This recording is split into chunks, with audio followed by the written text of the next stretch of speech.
My name is Yevgen. I'm the CEO of Capti, also research professor at SUNY Stony Brook. I started this company back in 2010 when I graduated from Stony Brook with a PhD. I was trying to help improve reading, and my research was on assistive technology, but I'm also a trained ESL teacher. So I started the company to develop assistive tech, and gradually we expanded, trying to help more students read better and realize that assessment is a big part of it. Margaret?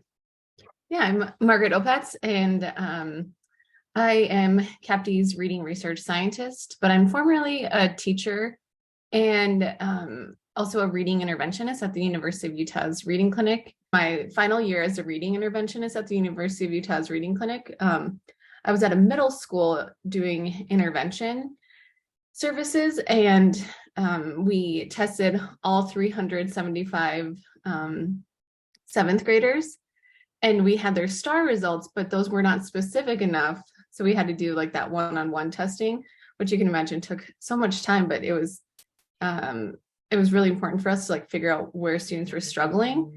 And that's actually something that I'm like really excited about in terms of sharing Capti Assess with you. That would have saved, if I had Capti Assess, it would have saved me and my colleagues hundreds of hours. So anyways, we'll jump into this and kind of like tell you a little bit about kind of like why we're here, and then we'll show you Capti Assess. So basically, when we look at the latest NAEP results, and I have New York pulled up here, like we see that the results haven't really changed. They've actually stayed stagnant for decades now. So really, when we think about reading intervention and assessment, we have to like start thinking about it differently, I think, because what we have been doing just isn't working.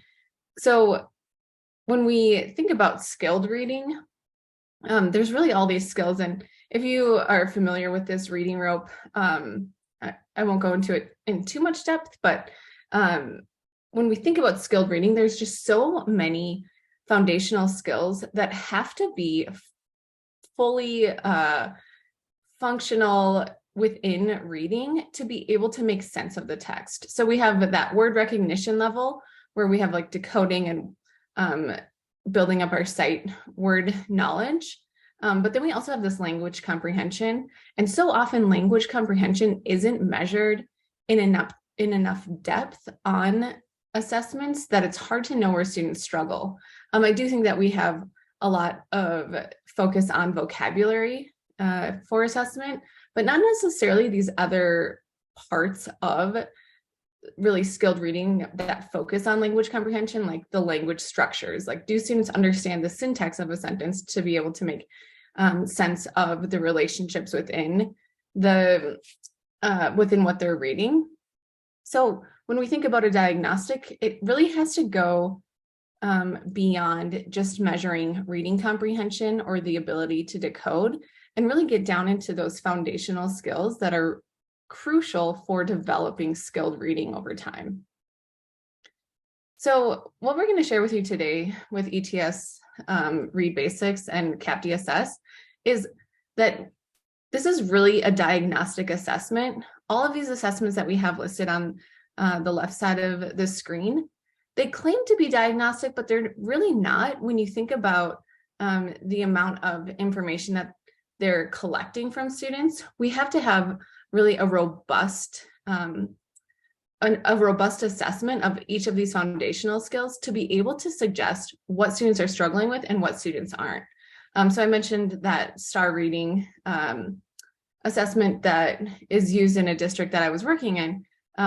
It gave us a snapshot of students, but it was kind of like taking their temperature and not giving us enough of a detailed description of what students were struggling with at that middle school level to really suggest what we needed to do for intervention.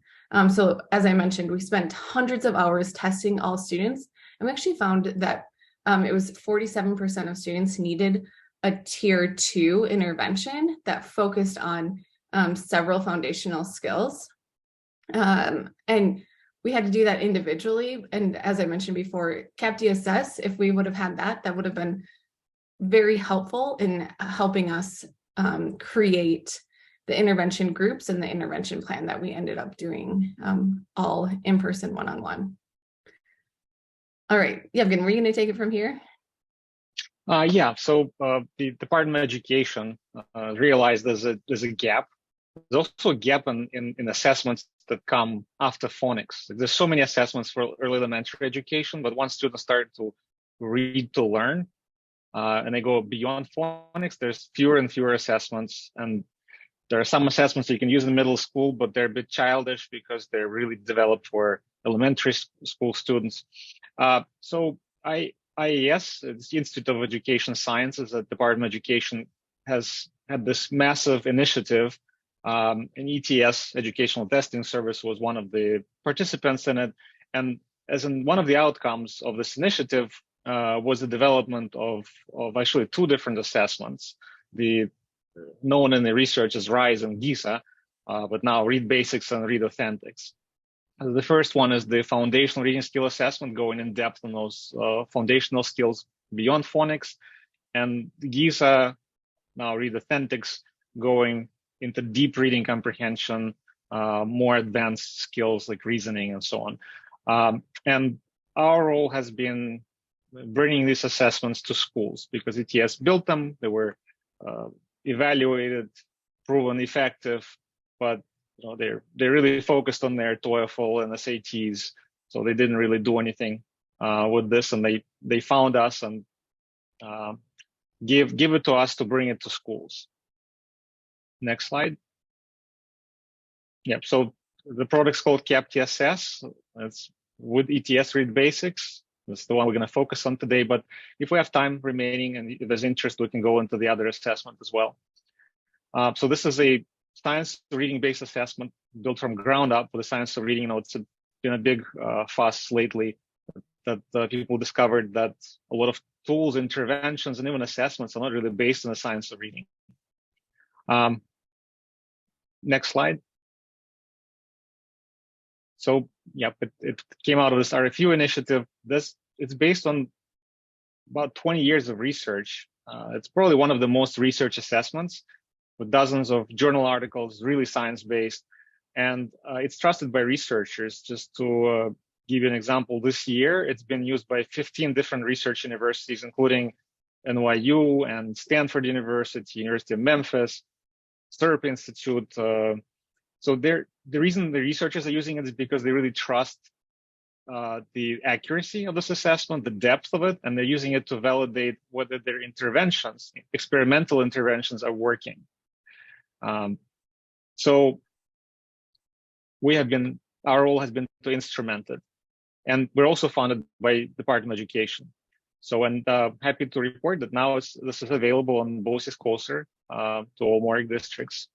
Next slide. So we're really focusing on this. ReadBasix focuses on these early skills, starting with word recognition and decoding. Then goes to vocabulary, morphology, where the students understand how words are put together. Then goes into sentence processing, where the students understand internal logic in a sentence, whether they understand the discourse markers, connecting clauses within a sentence, connecting sentences, reading efficiency like fluency, but silent fluency, and finally, basic reading comprehension. And a lot of times students kind of skip over these steps and they just coast through school, and they may have some reading comprehension, but they're always restricted. They're reading slower, and that's primarily because they're lagging in one of these skills. And unless they get an intervention in that skill, they will be forever constrained. Some of these skills is very hard to develop independently. Next slide. So it's used like many other assessments to do screening. So you can do it once and just see where your students are. Monitor progress. There's a benchmark 3 times a year. But the real value comes from using it as a formative assessment to really inform the instruction and intervention. And we recommend it, ETS recommends it to use as often as 6 to 8 weeks. as a pre and post, and maybe in between in the intervention. And we don't restrict on how often you use it. And also you don't have to use the entire assessment. That's one of the, let's go to the next slide. One of the features of it is that it's, I guess I'll get to it later. You can take any sub-test. So it's a silent reading assessment from grades 3 through 12. So yes, it's also relevant for high school students. It has 3 difficulty levels, and actually the content is also appropriate for middle school and high school. It's adapted from test to test and normed nationally. So there's grade levels, percentiles. Next slide. Right, and these are the 6 subtests. So with most other assessments, you have to take the entire battery, like iReady, for example. Here, you could choose to do any one skill that you're focusing on. If you're doing an interventional morphology, any kind of instruction, you just use that subtest to see how students are improving. And as you can see, on average, it takes about 5 minutes for most subtests. And it kind of times out, because if students are struggling, we don't want them to keep struggling. So most subtests could be done in 10 minutes or less. And that's really convenient. Even if you're doing the entire battery, you could do this 10 minutes per day. So your students don't get over assessed, and it becomes just one of the activities they do in class. And I think we talked about STAR reading. I think they have 34 items, 34 questions that they ask during the subtest total. So that's one of the reasons why they can't report accurately on the component skills, and even on whatever they report, we hear from districts that it just fluctuates too much from one administration to the other. With this one, you could do the same subtest, different questions twice, and then you'll be surprised to see that students got the same score. Right, next slide. And yeah, there's a lot of unique features about this assessment. I'm just going to mention this one. So how exactly it assesses the questions. There's this recent research done by ETS with, I think, 30,000 students or so. They monitored about 30,000 students over 3 years to see whether they know how they're improving, what's the rate of growth. And they found this interesting threshold for decoding. So this graph shows reading comprehension and decoding scores. And if students are below a certain score, I think it was 235 on decoding, the reading comprehension stayed flat for the whole 3 years. But once students pass that threshold, the reading comprehension increases. So basically, the decoding, students can still comprehend. It's not like they're completely unable to read, but the lack of decoding is preventing them from improving their reading comprehension. They're just stagnating. All right, I think that's enough for the presentation. I think it's better to see it once. Okay, so I'm just going to walk you through a little demonstration here. So I'm here at Capti, the website. I'm going to log in, and I'm listed as a teacher in a 7th grade class. This is all fictional data that I'm going to show you. However, it's based off of what we see within our actual data. So let me start off by first creating an assignment. An assignment is a way that you would create the assessment.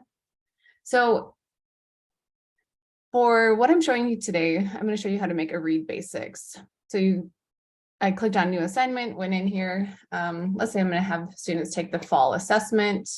And this would be like our diagnostic. I'm going to say that they're in 7th grade, and then I can click create. And then I would select my students. I can add them all, and then I'm done. And that it's as easy as that. So I can launch it right there. And then it would come up and students would be able to log in and complete their assessment. So now after students have taken it, we can go into the reports. And I think this is what is really helpful. When you go into the reports, you're going to see how students are doing based off of each of the foundational skills that are assessed with the assessment. So in my class here, I'm going in and I get a broad overview of how students are doing initially, like just looking class-wide. So this first one shows if they completed each of the subtests, and all of my students have completed the subtests. It gives a breakdown by the scale scores. So we have a breakdown by students who are red or at that weak performance level. This first subtest is the word recognition and decoding. And as Yevgen mentioned, if students are at this weak performance level, they're below that 235. And that is the decoding threshold that ETS has found with this assessment. And actually, they phrase it as when you are below that threshold, you actually don't have a relationship with your comprehension. So your decoding is not strong enough to support comprehension. And that is huge to have that knowledge, especially like I think with middle school students. Teachers at middle school and high school levels are not historically equipped with phonics instruction.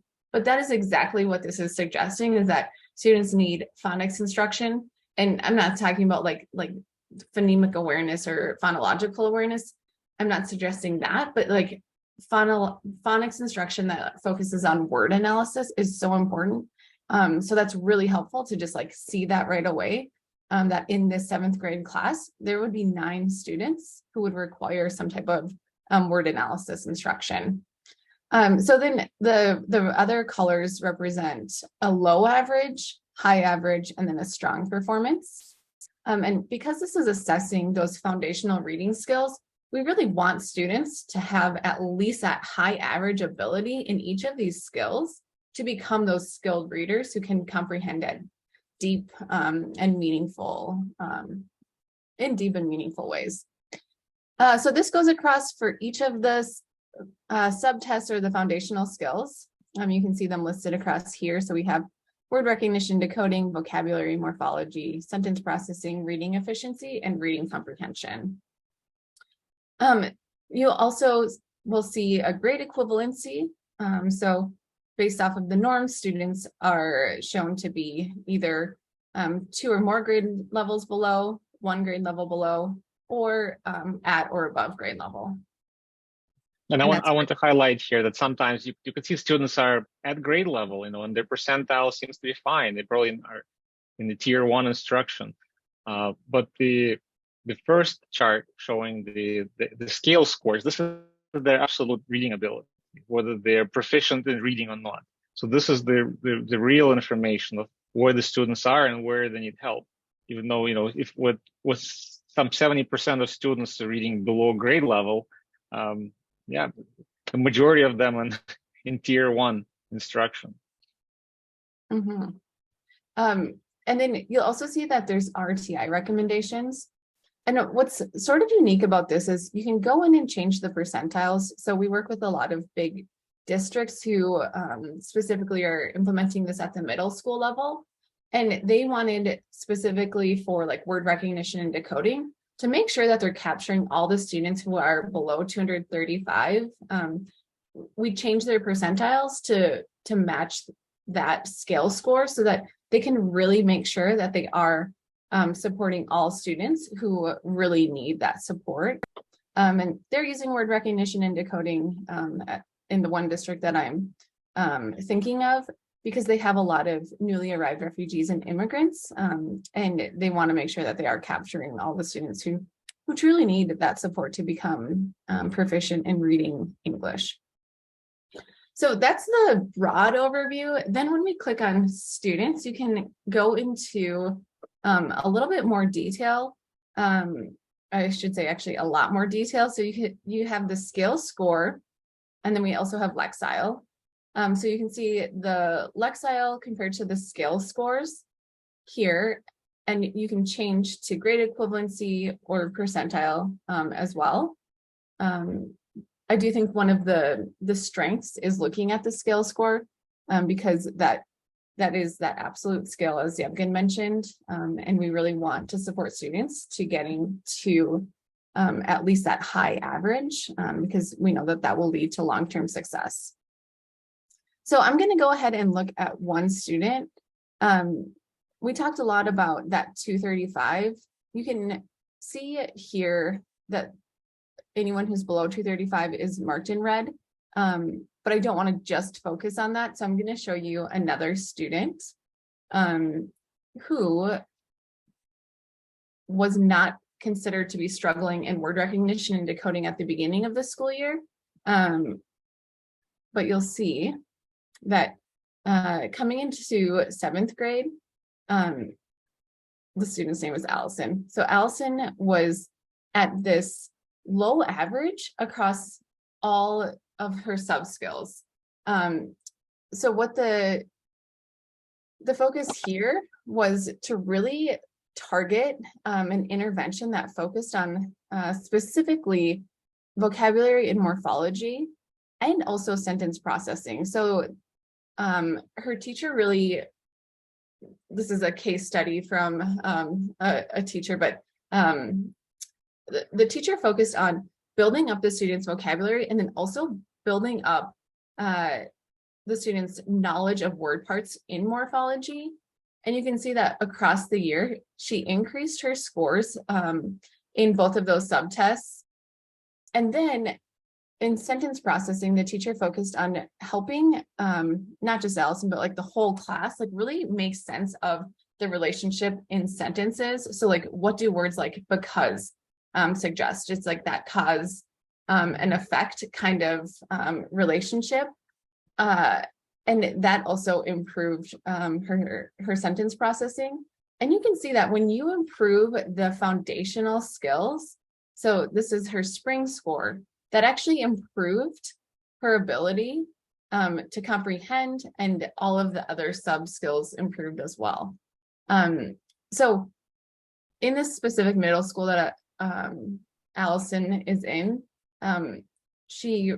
her teacher really focused on looking at what her students needed and then creating these interventions and plans to help students be successful by the end of the year.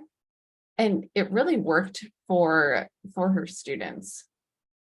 Let's see. Yevgen, did you want to show some examples now?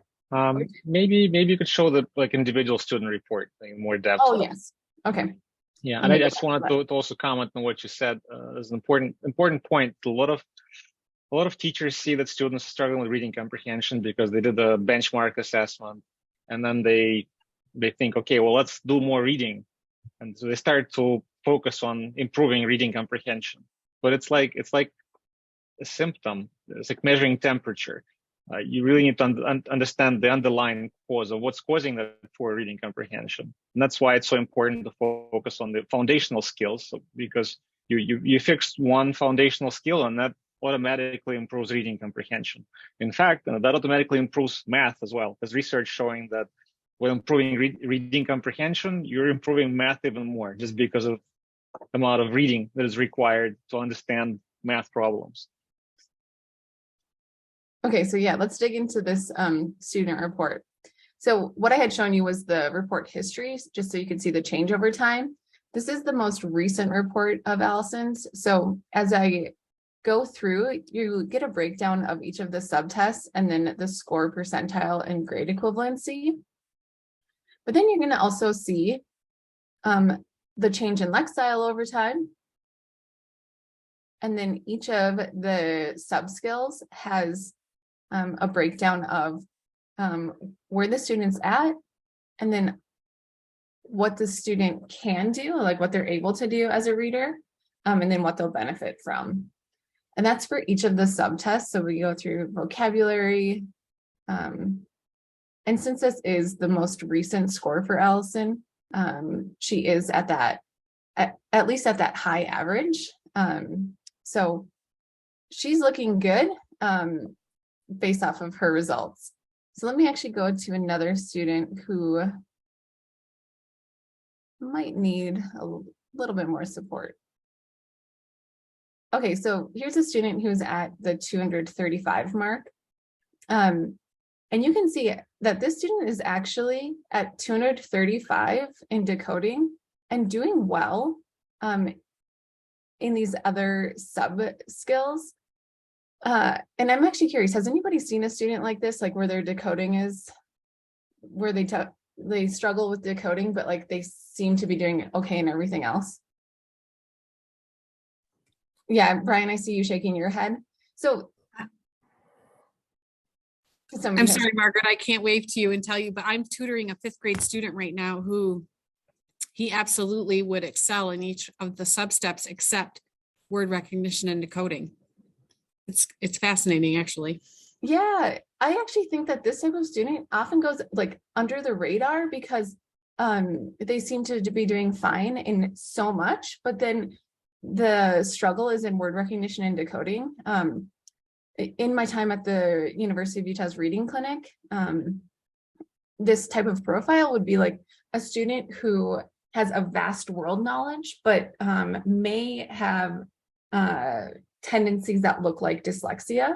And this type of student in real life, just knowing the history of the student, didn't have an official diagnosis, but definitely presented as someone with dyslexia.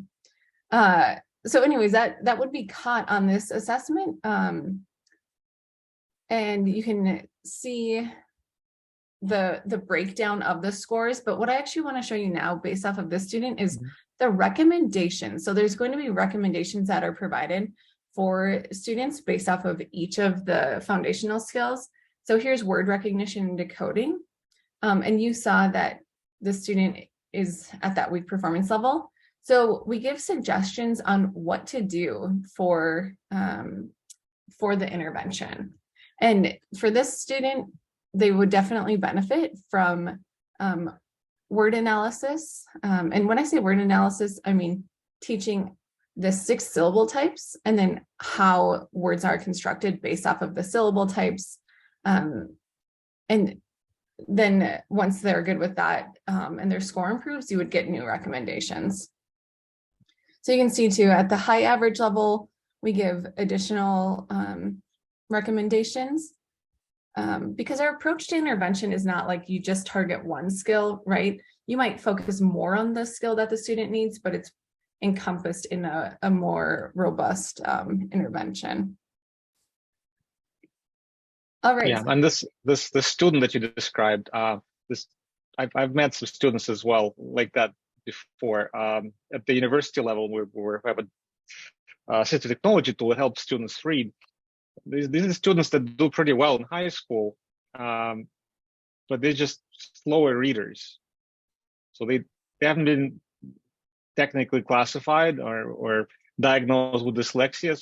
But the problem starts when they come to college, and there's a lot more reading with a lot more stress involved, and they're basically reading slower. So they're 1.5 times slower than their peers, putting them at a disadvantage. So their grades start sliding, and that's just because they were flying under the radar. Nobody ever looked at their decoding. Kelly, you have a question? Yeah, so these hyperlinks, do those go to sort of like a model lesson or like a prescription to follow for students?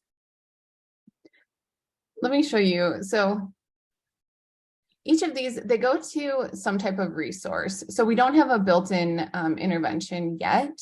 We are working on that, but they will take you to various resources that kind of outline a strategy that you could use.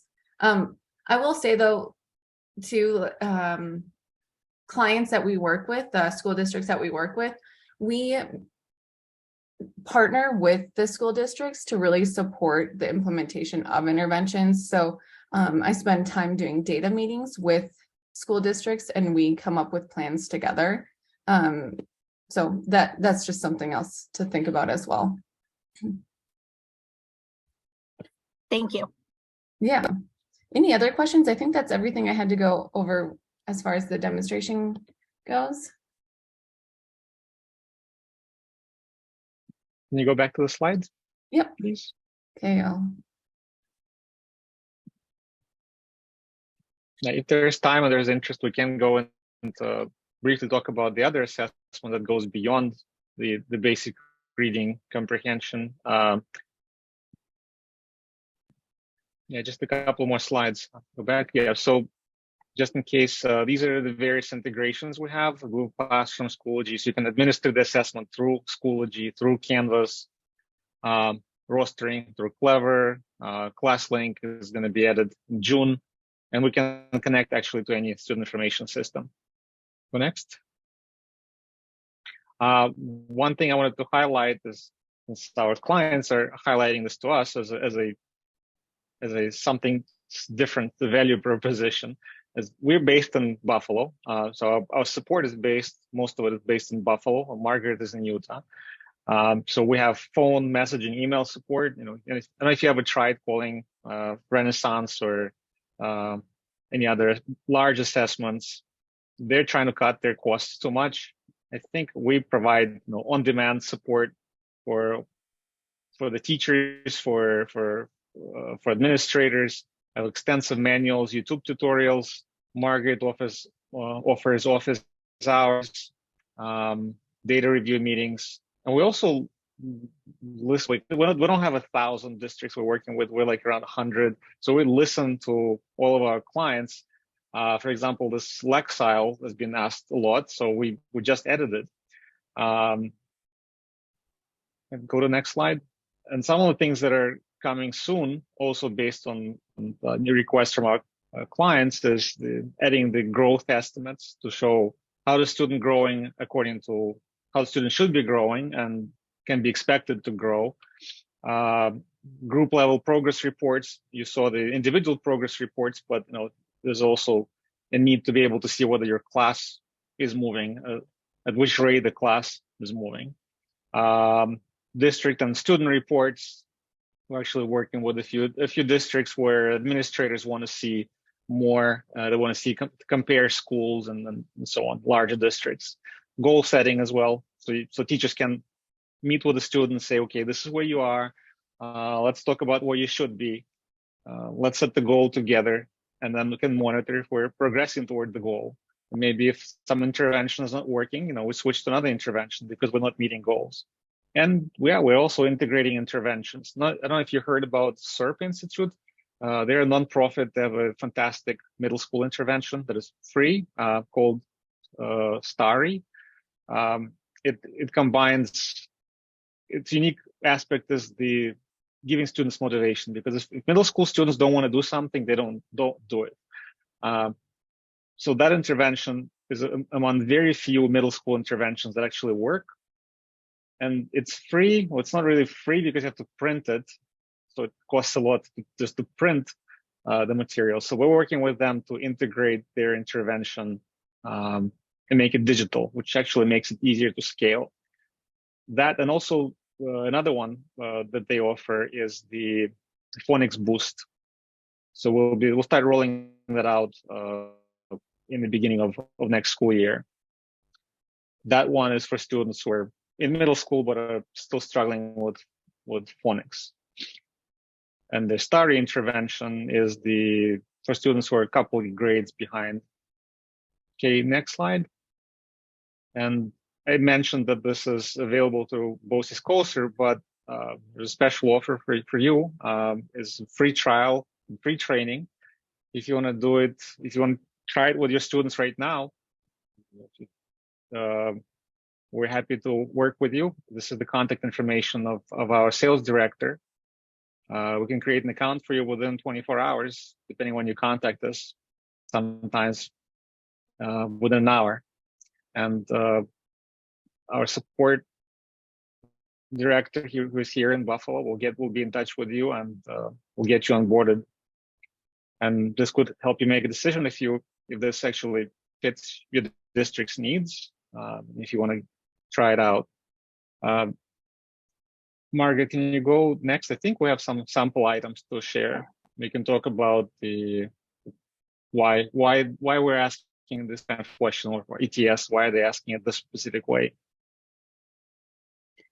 Yeah, so for word recognition and decoding, this is measuring students' ability to go beyond just producing the sound. So what they're going to do is classify the word as either being a real word, being not a real word, or sounding exactly like a real word. And this one it sounds right, just like a real word class. So it's measuring whether or not students can make sense of that. And it's beyond that initial ability, like to just, like produce the sounds. They also have to connect it to the correct orthographic spelling. So that's why it's definitely meant for grades 3 and up. This is not meant for K2 because that is best done orally one-on-one to measure this. So it really takes a little bit more of that cognitive processing to be able to do it this way. So you can see sprant, that's not a real word and it doesn't sound like a real word. Yeah, by the way, there's another about the decoding, another pretty recent research paper by ATS that we're going to start integrating the results of it as well. They found that they're lazy decoders, that basically a person who's a good decoder, they spend the same amount of time responding to a question, real word and sounds like a real word, because your brain decodes it fast.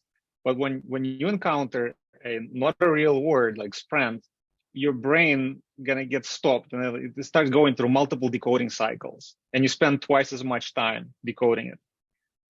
It turns out that students who are struggling with decoding, they're just not making an effort to decode, so they spend exactly the same amount of time on each of those questions on average.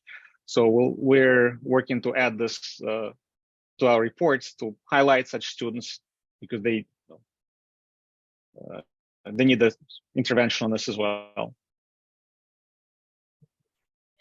Okay, and then in vocabulary, we have either synonyms are measured or it's topical associates. So meaning like, like something that's like closest to the target word. So forest, its topical associate is trees.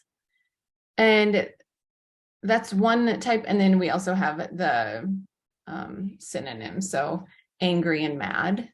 So this is what it looks like for students, whether or not they can make the connection between these types of words. In morphology, students are given a base word that has multiple suffixes or prefixes, and then they have to match the word to the context. So whether or not students know how the morphemes at the end of this word specifically fit the context of the sentence. And you can see another one. This is for sentence processing. So for this one, students have to make sense of it. So this is a type of question that is internal logic. So making sense of the relationship that's presented within the sentence. Sorry, I lost my train of thought there. And then here's another one. So whether or not students know that many would fit in this specific context. That's the measurement for that. And then for reading efficiency, this is measuring silent reading fluency. So it's similar to like DAYS or MAYS if you've ever given that type of assessment. And what happens is students build the passage as they read through it. So it continues to build each sentence one after the other. So that's kind of helpful just in terms of like being able to contextualize what students are reading. So as they're reading, they're just building more and more knowledge as they work through the passage. There's another example of reading efficiency. And then reading comprehension is really measuring the basic reading comprehension. So there are some inferential questions, but then there's also questions that are asking students to refer back to the text. And then also there's vocabulary built into this as well. So you can see another example. And then it might ask questions like this, like what is not true as well. those are all of the samples. Do you have any questions about the samples? Oops. You know, all the examples you showed us, would that Yep. be something that a student would sit down and take at the same time? Like that would be the assessment, or is that they're separate? Okay, great question. So each of these, so reading comprehension can be given individually. Each of the subtests can be given individually, or you can select all of them to be given all at once. But when you're doing an intervention, if your focus is like really on just one of the sub skills, you can just click on that one and just give that one specific subtest. As Yevgen mentioned, I wonder, let me go back to that slide. With the stairs? Well, this one There you go, specifically, so perfect. yeah, you can give each one of these just individually. So with some students, you like knowing your students, you might have better luck just giving like 3 subtests at a time, right? As compared to like doing them all at once. Yeah, and if they're not, you know, if they're not proficient in the first 1 or 2, we really don't need to have them do basic reading comprehension at the end. Yes. They can't really decode, but okay, great. Yeah, that's a And great is this a we're little all- different than, sorry, is this different than the original idea that you talked to us about the original assessment, the original kind of benchmark that then shows where the students are, you know, lacking and where the deficits are, or is that an actual example of one of those that you were showing us? Is there something different that students would take, or what you showed us is the example of like the original? That is the example. They would definitely have like they'd have 30 items rather than I just showed you like Gotcha. 2 of them. But yeah, that's what it would look like. And Yevgen had mentioned too, there's 3 difficulty levels. So if you're at a middle school level, there's a difficulty level that matches middle school. But we also have, there's that personalized setting where students take the assessment and they complete the assessment, and then it will personalize it for the next round of when they take the assessment. Yes, and we're all for saving the time of teachers and of students. That's why if students are excelling in the earlier skills, why keep assessing decoding and vocabulary morphology? Let's focus on the ones where they can still improve. And you know, you can improve in any skill. You know, that's you're never completely proficient. Where science of reading, it covers all of reading from the beginning to the end of our lives. We're always improving or regressing. That can happen as well. And likewise, students who are struggling with reading comprehension, there's no need going there if they're struggling with the earlier skills, so we can save them time. Margaret, can you go forward to that diagram? Oh, at the very end? Yes, at the very end. And you can just flip through a few slides there. So there are actually multiple assessments. We have a read route. It's more like a screener that helps route the students to the next assessment. Maybe you'd even say, well, maybe for the student, we shouldn't be doing ReadBasix because they need to be focusing on the deeper reading comprehension skills. And then can you just flip through slides forward? So that's basically the read routics. It helps narrow down the focus on the skills that students need.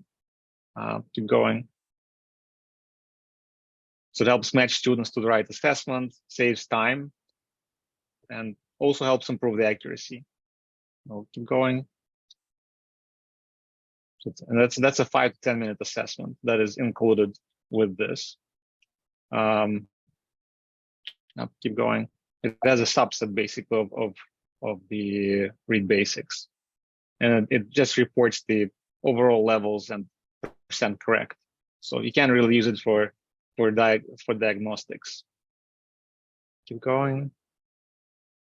And the other assessment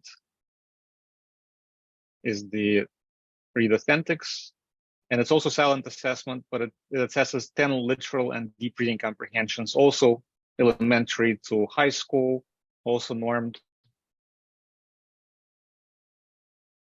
And what's really interesting about this assessment is that it provides students with a project, and this one takes about 40 to 50 minutes, a project on one topic, where they have to perform realistic tasks to do something, and the students are being assessed as they're applying their knowledge and skills. And so this assessment doesn't just test, it also helps learn. It kind of blends instruction and evaluation. And it has some motivational aspects to it, like, you know, teacher and peer characters that kind of help the student through the process. Go next. And this is just like some of the a sample of skills that it assesses. It goes much deeper. And this assessment we will be just rolling out. This is an example of a project for, I think it was a middle school level, where a company wants to build a hydropower plant. You know, you need to build a website, and we need to do a lot of reading and understand how it works. And you got some virtual peers that are kind of collaborating with you. Go next. And the tasks are much more involved. You need to understand how the hydropower works. So by the end of this assessment, you know how the hydropower works. You need to identify the order of steps in which it works. Go next. And there's like a lot of different type of items here, not just, you know, select a choice. Like in this case, yeah, there's also a summary task. We need to write your answer. In this case, you need to identify the best search result that answers a certain question just by reading the summary of the search page. Go next. And this is like the forum where people are leaving their thoughts, and you need to identify whether it's a fact, opinion, incorrect, or off topic. So classifying false information. So this is another assessment that is will be included at no extra cost. All right, I think that's about it. We're at time. Are there any questions? Yeah, this one is aligned with those specific standards. Sorry, if there's next steps, like we just email Erica if we want to get a trial and set that up. Mm-hmm. Yes, I'm gonna drop her email address here in the chat just in case. Great. Brian, yeah, if you could also loop in your MORIC planner too, to let them know that you're interested as well, just so if it is something you like and are looking to get you know, a quote to move forward, just to keep the RIC involved as well, since we'll be that level of support too for you. And we'd be happy to learn more to know how your teachers are liking it as well in the process, right along with Capti too. So great. Yeah, we've got very positive feedback. I mean, I'm not a teacher myself now, but you know, teachers tell me things. They tell me that their iReady showed that all the students were doing fine, and then they use this, and then oops, we're missing this and this and this. And now the students are doing so much better because the teacher knew what to work with, what the teacher's working with. Because very often teachers are flying blind, especially when students coming into middle school. A lot of these skills just not being assessed. All right, if your team needs a personalized demo, reach out to Erica and she can do another demo. All right, thank you very much. Yes, Pleasure thank meeting you all.